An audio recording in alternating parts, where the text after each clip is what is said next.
네, 여러분 안녕하세요. 텐선비 남인택입니다. 네, 오늘 공개 라이브죠. KH 바텍 종목 분석으로 오늘 라이브를 시작하고 있습니다.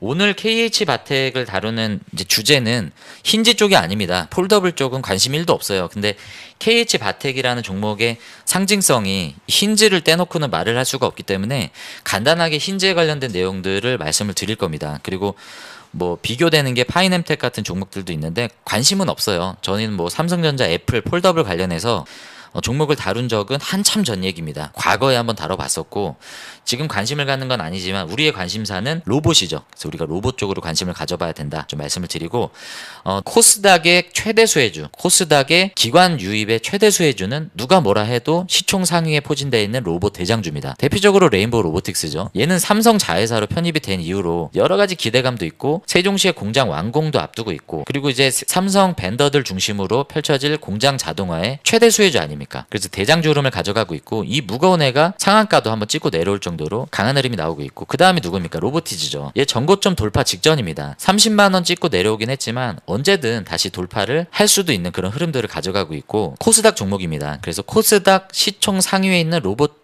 종목들을 여러분들이 주목을 해보셔야 되고 이 상승의 파급력이 이제 세부 종목들까지 확산된다라고 봤을 때 오늘 알아보는 KH 바텍이 그런 수혜를 좀 입을 수도 있을 것 같다라고 저희는 보고 있는 거죠. 월봉 차트로 보겠습니다. 월봉 차트로 보면 강한 상승이 아니에요. 어찌 보면 추세는 꺾여 있습니다. 장기 추세선으로 봤을 때는 지금 보시는 게 월봉 차트인데 최근에 나온 거래량을 보면요. 3,900만 주가 월봉으로 봤을 때 이번 달에 터졌습니다. 이렇다는 건 수급의 체인지가 일어났다라고 봐야 돼요. 그죠?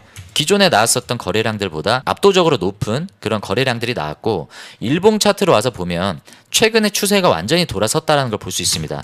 대표적으로 볼 수 있는 지표가 200일선이죠. 요 200일선을 강한 거래량을 뚫고 올라와줬고 수급 체인지가 일어났다. 거래가 엄청 터졌기 때문에 여기서 윗꼬리 달고 매물 소화를 다 했지 않습니까? 그래서 지금의 이 위에서 그리는 이 강한 박스권은 매수 매도에 강한 싸움이 있긴 하지만 로봇의 지금 조정을 어느 정도 숨고르기를 같이 가져가고 있는 모습이고 이번 최근에 나왔었던 거래량은 레인보우 로보틱스 쪽으로 부품 공급을 한다라는 뉴스가 나왔기 때문에 상한가가 한번 나왔었습니다. 그 뒤로 깨지지 않고 있죠. 상단 박스를 유지하고 있고 기존의 전고점 돌파를 이뤄냈습니다. 그죠? 이거 지금 주봉 차트인데 작년 7월에 넘지 못했었던 고점을 가볍게 뚫고 거기 지금 박스 상단에서 지지를 확인하고 있는 굉장히 안정적인 흐름입니다. 지금까지 기술적인 분석만을 굳이 해본다면 위치적으로 봤을 때는 일단 빠지기 힘든 차트다라고 볼 수 있어요. 여기서 14,000원대를 깨는 거는 큰 악재가 터지지 않는 이상은 쉽진 않고 깨지더라도 다시 금방 올라올 수 있는 그런 차트의 움직임이다. 차트만을 그냥 본다라고 했을 때는 물릴 가능성보다는 그냥 옆으로 가든지 아니면 추가적인 호재가 들어왔을 때 다시 한번 시세 상승을 가져갈 수 있는 그런 그림이다라고 볼 수 있는데 우리가 그림을 보고 투자하면 안 됩니다. 그래서 지금부터 많은 시간을 할애해서 우리가 공부를 할 내용은 어떤 사업을 하고 있고 왜 우리가 그 많고 많은 로봇 관련주 중에 얘를 지금 보고 있는가 그 부분에 대해서 한번 이야기를 나눠보도록 하겠습니다. 최근에 옷장사의 보물지도 채널 안에서도 어떤 구독자분들이 무슨 제우스가 로봇 관련주냐라고 조금 부정적인 의견을 다신 분들이 계셨는데 김 대표님이 그때 제우스가 로봇 관련주가 맞다 실적도 나오고 있는데 시장에서는 주목을 받고 있지 않기 때문에 제우스도 로봇 관련주로 투자할 수 있다라고 말씀을 드렸던 거 아마 기억하실 겁니다. 저희 오랜 구독자분들은 아마 그 내용을 기억하실 텐데 오늘 제우스 흐름 보십시오. 삼성 뉴스가 터졌습니다. 그 뉴스 때문에 제우스가 급등했습니다. 그렇다는 건 시장에서 반도체가 폭등했기 때문에 반도체 관련주로도 올라갔다라고 볼 수 있지만 삼성의 로봇을 공급했다라는 그 뉴스가 제우스의 로봇 관련주로 시장이 다시 새로운 뷰를 보게 된 그런 전환점이 되었다라고 오늘 굉장히 중요한 모멘텀이 나왔습니다. 자, 그런 관점으로 오늘 알아보는 KH 바텍을 한번 돌아와 보면 KH 바텍은 아까 어떤 내용으로 거래량이 터졌다라고 말씀을 드렸죠? 언제였습니까? 레인보우 로보틱스 쪽에 RB 시리즈의 이 하우징 껍데기죠. 케이스 공급이 나왔다라는 뉴스가 나왔어요. 그 뉴스 한번 보여드릴게요. 이거죠. 1월 12일에 나온 뉴스입니다. 1월 12일. 자, 아까 차트를 봤을 때 이 날짜가 언제입니까? 1월 12일이잖아요. 그 뉴스로 상한가가 나온 겁니다. 그러니까 KH 바텍은 시장이 얘 로봇주네라고 인식을 한 시점이 최근 1월 12일이란 얘기예요. 제우스랑 똑같죠. 이 흐름을 투자하진 않더라도 공부 관점을 우리가 봐야 되는 겁니다. 거래가 터진 날 뉴스를 꼭 보라고 말씀드렸죠. 이 역대급 거래량이 터진 뉴스가 레인보우였고 시장은 반응했다. 상한가로 반응했다. 거래가 터지고 엄청난 거래량이 나오면서 지금의 눌림목이 나오는 시점이다. 뭐로 움직였냐? 힌지냐? 아니다. 로봇이다. 그중에 레인보우 로보틱스다. 삼성 뉴스가 나와서 제우스가 날아갔다면 KH바텍은 오늘 이 뉴스에 반응하진 않았어요. 하지만 언제든 제우스처럼 뉴스가 다시 재탕이 되면서 반응할 수 있는 밑밥은 깔아놨다라고 봐야 됩니다. 자, 지금 그 뉴스가 여기 나왔고 도대체 이 레인보우 RB 시리즈에 KH바텍이 어떤 것을 만들었는가 궁금하죠? 홈페이지로 한번 들어가 볼게요. 자, 홈페이지 들어가 보면 지금 보시는 게 KH바텍의 홈페이지인데요. 자, 이러한 원래는 힌지를 만드는 회사입니다. 삼성의 폴더블 폰이에요. 폴더블 폰에 여기 꺾이는 접히는 부분 있죠. 이 접히는 부분. 이 힌지가 우리가 소위 얘기하는 경첩이죠. 경첩. 경첩을 생각하시면 돼요. 경첩은 그 문이 접힐 수 있게끔 그 쇠 부위로 된 연결고리 아닙니까? 그러니까 얘가 이렇게 접히는 겁니다. 요렇게 접히는 거죠. 그래서 외장인지라고 하면 요 케이스 겉에 나오는 외장. 여기 보면 요 겉에 여기는 외장인지예요. 겉에도 힌지가 필요해요. 케이스 겉에 접히는 부분이 외장인지, 그리고 아까 우리가 홈페이지에서 봤던 요게 내장인지입니다. 구분되시죠? 외장인지, 내장인지를 다 만들어요. KH바텍은. 그러니까 전적으로 다 만드는데 파이넴텍이라고 하는 경쟁사가 있습니다. 이 경쟁사로 얘기를 해야 되는지는 모르겠어요. 파이넴텍이 한 점유율이 한 10% 정도 되고요. KH바텍, 오늘 알아보는 KH바텍이 점유율이 한 90% 정도 됩니다. 그러니까 압도적인 점유율로 KH바텍이 거의 독과점 형태였는데, 자, 이 부분을 파이넴텍이 치고 들어왔다라는 부분에 있어서 파이넴텍이 좀 다소 주목을 받았었던 시점이 있어요. KH바텍은 주가가 좀 빠졌겠죠. 90%의 점유율인데도 불구하고 이 10%를 뺏겼다라는 이유로 얘는 오르고 얘는 떨어졌습니다. 그리고 참고적으로 말씀을 드리면 이 벤더 입장에서 독점 공급을 하는 메인 벤더는 KH바텍이지만 리스크 벤더라고 해가지고 이제 백업 공급 물량, 예를 들어서 KH바텍에 불미스러운 어떤 변수들이 발생해서 공급 물량을 감당하지 못할 때 백업으로 파이넴텍이 공급해주는 벤더로, 그 리스크 벤더로 파이넴텍이 들어온 걸로 알고 있습니다. 그래서 그 정도 점유율 차이가 있고, 일단은 내장 외장 두 개 다 있다라고 말씀드렸는데 KH바텍은 내장 외장 전부 다 취급을 하고요. 그리고 아까 파이넴텍 같은 경우에는 메인이 내장인지입니다. 내장인지가 중요하겠죠. 그래서 내장인지 쪽으로 거의 대부분의 매출이 나오고 있다. 파이넴텍은 외장도 하고 내장도 하지만 거의 주는 내장인지다라고 좀 참고적으로 알아두시면 좋을 것 같아요. 이런 부품들을 만들고, 아까 레인보우 로보틱스 로봇 얘기하다가 일로 넘어왔잖아요. 자, 글로 한번 넘어가 보겠습니다. 핸드폰에도 이런 하우징들 들어가죠. 이런 것들 들어가고, 그리고 배터리도 이제 겉에 하우징이 들어갑니다. 다이캐스팅 통해서. 그리고 전기차, 이제 말씀드린 전기차 배터리, 이런 배터리 커버들도 이렇게 만들고 있습니다. 그리고 뉴 아이템 쪽을 눌러보면 이게 나오는 거죠. 요거 여기 자세히 보시면 이 로고 누구 로고입니까? 이거 레인보우 로보틱스 로고잖아요. 그러니까 아예 대놓고 홈페이지에 레인보우 로보틱스를 얘기를 하고 있었습니다. 새로운 뉴 아이템에 이게 나오는 거죠. 그래서 이게 아까 우리 사진에서 나왔잖아요. 어디 나옵니까? 어디? 여기였나? 여기 아닐까? 여기 이 부분, 요런 걸 만드는 것 같아요. 지금은.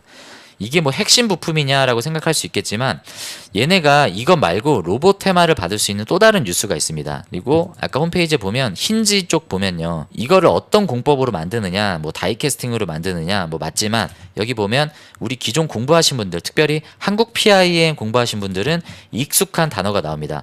KH바텍은 독보적인 힌지 설계 능력, 금속 분말 사출 성형 기술로 폴더블 힌지를 생산하고 있습니다. 이것도 사이즈가 굉장히 작을 거 아니에요. 여기 보면 이 힌지 안에 이 미세한 이거 자체도 되게 작은 부품인데 여기 세밀한 이런 가공을 기존의 다이캐스팅 공법 CNC 절삭 가공으로 만들 수 있겠습니까? 못하죠. 자, 이런 초소형 공법이 필요한 게 바로 MIM, 금속 분말 사출 성형인데 이 기술을 한국 PIM만 갖고 있는 게 아니라 오늘 우리가 알아보는 힌지 관련주라고 알고 있었던 KH바텍도 이 독보적인 기술을 갖고 있다. 이 독보적이다라는 말은 아무 때나 다 쓰는 것 같아요. 잘 모르겠지만 아무튼 얘네가 이 기술을 갖고 있기 때문에 이런 힌지도 만들 수 있는 거 아닙니까? 이 힌지 기술이 폴더블의 생명이잖아요. 그래서 어쨌든 지금까지는 이쪽으로 KH바텍이 기술력을 갖고 있는데, 자, 로봇이 이것 관련해서도 연관이 있습니다. 한국 PIM 공부하신 분들은 알죠? 자, 그 뉴스를 한번 보도록 하겠습니다. 자, 여기에 보면 KH바텍은 K휴머노이드 연합 참여 기업이자 경상북도 예비 유니콘 기업인 이스턴 기어라는 예비 유니콘 기업이 나와요. 여기에 지분 투자를 했다라고 합니다. 단순한 M&A뿐만 아니라 지분 투자를 했는데 이 이스턴 기어가 어떤 기업인지를 우리가 알아야겠죠. 그래서 이 어떤 기업인지를 한번 알아보도록 하겠습니다. 얘네 지분 투자를 했대요. 그 뉴스를 한번 볼게요. 여기 보면 KH바텍이 이스턴 기어와 로봇용 고정밀 감속기 고도화를 위해서 MOU를 맺었다. 아까 지분 투자도 했다라고 봤죠? 단순한 MOU가 아니다. 어떤 내용인지 봤는데 여기 보면 로봇용이 일단 나와요. 고정밀 감속기의 설계, 소재, 가공 등 핵심 원천 기술에 대한 공동 연구, 그리고 제조 인프라를 연계한 양산 체제 구축. 양산 인프라는 KH바텍이 갖고 있겠죠. 얘네도 MIM 공법이 있고 다이캐스팅 인프라들이 있습니다. 그리고 이 감속기를 만들 수 있는 기술은 이스턴 기어가 갖고 있겠죠. 이 두 회사가 같이 협력을 가져가면서 지분 투자를 통해서 이 감속기 시장, 특별히 휴머노이드, 로봇 손 쪽이라고 얘기합니다. 한국 PIM도 어디로 포커스였습니까? 로봇 손 쪽이었잖아요. 그러니까 이 MIM 공법이 할 수 있는 프리미엄 영역을 타겟팅하고 있다라는 걸 볼 수 있어요. 그러니까 한국 PIM의 투자 관점으로 우리가 긍정적으로 봤다면 한국 PIM은 10,000원에서 90,000원까지 찍고 내려왔잖아요. 9배가 올랐다라고 봤을 때 이쪽 가능성을 긍정적으로 본다라고 하면 지금 KH바텍이 갖고 가는 이 지금 주가의 흐름이 상당히 메리트가 있다라고 말씀을 드리는 거예요. 시장에서는 기존의 얘를 바라볼 때는 힌지로만 바라봤는데 최근 들어와서 레인보우 로보틱스에 납품을 하는데 MIM 공법으로 로봇 손 쪽에 휴머노이드 관련주로 엮일 수가 있겠구나라고 인지하기 시작했습니다. 이제 남은 건 수급이에요. 수급이 들어오면서 개인 투자자들, 솔직히 여러분들도 몰랐잖아요. 그죠? 공부하신 분들은 알았지만 모르셨던 분들이 많을 겁니다. 다 마찬가지예요. 기관도 몰랐을 겁니다. 근데 어느 순간 얘가 갑자기 거래가 터지면서 막 상한가가 나오고 막 10% 상승이 나오면 그때부터는 좀 모멘텀이 바뀔 것 같습니다. 그래서 오늘 제우스의 상승과 지금의 KH바텍이 움직이는 흐름을 한번 잘 관찰해 보시고, 투자할 수 있는 종목이 로봇 안에서 많이 없어요. 그게 저는 메리트가 아닌가 싶습니다. 너도 나도 다 올랐잖아요. 지금 보면 레인보우 로보틱스 당연히 오를 거고, 로보티즈는 당연히 올라야 되고, 현대오토에버 당연히 올랐어야 되고요. 클로봇 얘가 대장주였죠. 이 소프트웨어 쪽에서는. 그리고 시메스는 클로봇과 비슷한 사업이지만 쿠팡 악재도 있었고 얘는 흐름이 좋지 않았는데 최근 들어와서 얘마저도 오르고 있습니다. SPG, SBB테크 다 올랐죠. 지금 신규로 들어가기 상당히 부담스러운 영역이고, 현대차 부품단으로 보면 HL만도, 현대모비스 지금 하나하나 다 보시면 HL만도 얘도 엄청 올랐죠. 그리고 보면 또 누가 있습니까? DIC죠. DIC도 바닥기점에서 많이 올랐다 최근에 좀 빠지고 있는데, 어쨌든 지금 이런 종목들이 너도 나도 다 올랐단 말이에요. 그리고 또 한국 PIM은 어땠습니까? 아까 말씀드렸다시피 얘는 10,000원대에서 90,000원 찍고 70,000원까지 조정을 하고 있고, 링크솔루션도 마찬가지예요. 자, 이렇게 강한 흐름이 나왔는데 로봇 관련주로 묶이는 애들 중에 지금 안 오른 애가 거의 없는 상황에서 KH바텍이 지금 이런 흐름이기 때문에 메리트가 있게 보이는 건 분명합니다.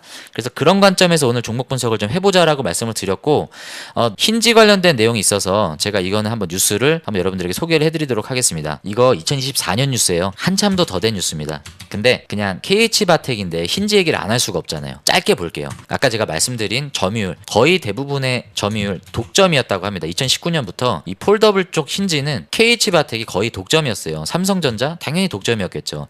근데 이 점유율을 많이 뺏기고 있다. 그 중심에 파이nem텍도 물론 있지만 중국 기업이 있습니다. 이 환리가 뭐 존리 같은 그런 사람 이름이 아니고요. 중국 기업 이름입니다. 이 KH바텍이 힌지 점유율을 침투하고 있다는 뉴스가 2024년부터 나온 겁니다. 여기 나오죠. 중국 환리가 파산 공세를 펼치고 있어서 힌지 물량이 뺏기고 있다. 그리고 경쟁사인 파이nem텍도 힌지 생산에 돌입한다. 이런 뉴스가 이제 과거부터 계속 나왔었던 겁니다. 기안84 안 나오나? 아까 뭐 기안 있던데. 여기 있네요. KH바텍은 힌지 생산에서 중요 공정인 금속 사출성형 MIM 이것을 중국 기안에 맡기고 있다. 그래서 중국 스마트폰 업체의 폴더블 폴 출하량 확대로 기안이 만드는 MIM 수요도 늘고 있다. 중국 기안 쪽에 외주 생산을 맡기는 것 같아요. 그래서 애플이 기안과 협력 관계이기 때문에 애플 향 쪽으로도 나가는 연결고리가 여기서 확인이 되는 거죠. 그러니까 이런 뉴스가 과거에서부터 나왔고, KH바텍이 지금까지 주가 흐름이 좋지 않았던 거는 실적 전망도 그다지 좋지가 않았고요. 힌지 점유율이 독점에서 중국과 파이nem텍 쪽으로 많이 뺏기다 보니까 이런 흐름들이 나왔었던 거다. 근데 우리가 지금 주목하는 건 힌지가 아니다라고 말씀드렸죠. 자, 과거 시점 한번 다시 보겠습니다. 힌지에 대한 주가 하락은 이미 다 반영이 되어 있습니다. 지금 올라가는 건 로봇이기 때문에 만약에 로봇 쪽에 새로운 수급이 들어온다라고 하면 무언가 좀 기대해 볼 만한 흐름도 앞으로 나올 수 있지 않을까라고 생각하고요. 가이던스 한번 보겠습니다. 지금 올해 가이던스가 아직 4분기 실적이 발표가 안 됐는데 4323, 4,323억 원 정도 나오고요. 영업이익은 330억 원대. 자, 기존의 영업이익과 거의 비슷한 수준을 유지를 하고 있습니다. 그리고 앞으로 매출액은 증가하지만 영업이익도 소폭 증가하긴 합니다. 영업이익률 한번 보겠습니다. 영업이익률은 기존의 10% 정도 영업이익률이 나오는데 성장한 영업이익률도 7%죠. 그러니까 실적은 마진율은 점점 떨어지고 있다라고 봐야 되는 거예요. 외형의 성장은 뭐 물가 상승률이라든지 인건비 상승, 뭐 R&D 연구 비용 등 이런 것들이 올라가는 데 따르는 그냥 매출의 외형 확대라고 봐야 되고, 마진율이 중요한데 마진율은 기존의 좋은 시점과 비교했을 때는 매출은 늘었지만 마진율은 떨어지고 있단 말이죠. 그래서 가이던스 자체는 좋지 않은데 실적만을 가지고 우리가 투자하면 후행지표를 보는 거예요. 그래서 이미 이거는 반영이 돼 있는 겁니다. 실적이 그다지 좋아지지 않을 거다라는 전망이 지금까지 주가에 반영이 다 돼 있기 때문에 주가는 좋지 않았겠죠. 하지만 이것을 반전을 일으켰던 모멘텀은 레인보우 로보틱스에 들어갔던 로봇과 이스턴 기어와 협력하는 로봇 손 쪽에 들어가는 금속 사출 성형, 여기에 우리가 포커스를 둬야 됩니다. 힌지는 잠깐 잊어두시고요. 추가적인 거를 또 하나 또 덧붙이자면 얘네가 최근에 교환사채 발행을 해서 생산 설비 투자를 추진을 하고 있어요. 250억 정도. 여기 보면 폴더블 스마트폰용과 자동차 부품 생산 설비에 투자하는 금액이다라고 얘기를 했고요. 참고적으로 아시면 되고, 그리고 이거는 이제 현대 모비스 쪽으로 2천억 원 규모의 매출이 나왔던 내용입니다. 여기 보면 디지털 콕핏, 그 차량용 디스플레이에 들어가는 내용인 것 같아요. 거기 들어간 하우징이겠죠. 현대 모비스 쪽으로 2천억 규모의 매출이 이미 나왔습니다. 요거는 수주 잔고로 깔려 있겠죠. 2026년부터 33년까지 한 7년 정도인가요? 7년 정도 부분적으로 계속 반영이 될 예정이고, 고급 세단 뭐 제네시스 아니겠습니까? 그쪽으로 현대 모비스 향으로 나오는 이제 매출이 나왔기 때문에 얘네는 차량용 쪽으로도 매출이 나오고, ESS 그 배터리 쪽으로도 이제 하우징 시스템을 제공을 해줄 수 있고요. 그리고 반도체, 스마트폰, 그리고 아까 어디였습니까? 로봇 쪽으로도 로봇 손, 그리고 레인보우 로보틱스에 들어가는 협동 로봇 그 케이스 쪽으로도 들어갈 수 있기 때문에 나름 나쁘지 않지 않나 라고 좀 생각을 합니다. 그러니까 이런 정도 투자 포인트를 다 정리해 볼 수 있을 것 같아요. 뉴스는 다 본 것 같습니다. KH바텍의 투자 포인트 중에 하나는 한국 PIM과 마찬가지로 로봇손입니다. 로봇손이 작잖아요. 여기도 액추에이터가 들어가야 됩니다. 이 미세한 액추에이터는요, 기존에 우리가 무릎 관절 감속기랑은 다릅니다. 굉장히 여기는 기술 난이도가 높고, 그리고 초소형이어야 되고 초경량화까지 같이 가져가야 됩니다. 그래서 한국 PIM이 갖고 있는 MIM 공법과 지분 투자했던 코넥스 상장 기업 어디였습니까? 본 시스템즈. 그 회사를 메리트를 설명을 드렸었던 거고, KH바텍은 레인보우 로보틱스에 케이스 납품을 하고, 그리고 추가적으로 지금 이스턴 기어 쪽에 투자를 해서 얘네가 갖고 있는 그 감속기, 웜기어 방식의 감속기 기술과 자신들이 갖고 있는 다이캐스팅 플러스 MI 공법으로 로봇 손 쪽을 타겟팅하고 휴머노이드 감속기 쪽 시장으로 진출하겠다라는 계획을 갖고 있기 때문에 매출이 당장 찍히진 않겠지만 충분한 테마를 가져갈 수 있다라고 말씀을 드리는 겁니다. 단순한 MOU가 아니다라는 거 뉴스로 봤잖아요. 지분 투자까지 했잖아요. 작은 기업이어서 파급력은 크지 않겠지만 그런 부분들로 투자 포인트를 좀 보시면 될 것 같아요. 꼭 여러분들 좋아요 한 번씩 좀 눌러주시고 나가시길 부탁드립니다. 저를 위해서도 있지만 여러분들 위해서 걱정이 돼서 말씀드립니다. 좋아요 한 번씩 꼭 좀 눌러주시고 나가시길 좀 부탁을 드리고요. 네, 여러분들의 수익은 10배, 주식은 쉽게 될 수 있도록 텐섬이 나미텍이 올해 2026년도 함께 하도록 하겠습니다. 자, 오늘 끝까지 시청해 주셔서 감사하고요. 다음에 또 인사드리도록 하겠습니다. 네, 여러분 안녕히 계십시오. 감사합니다.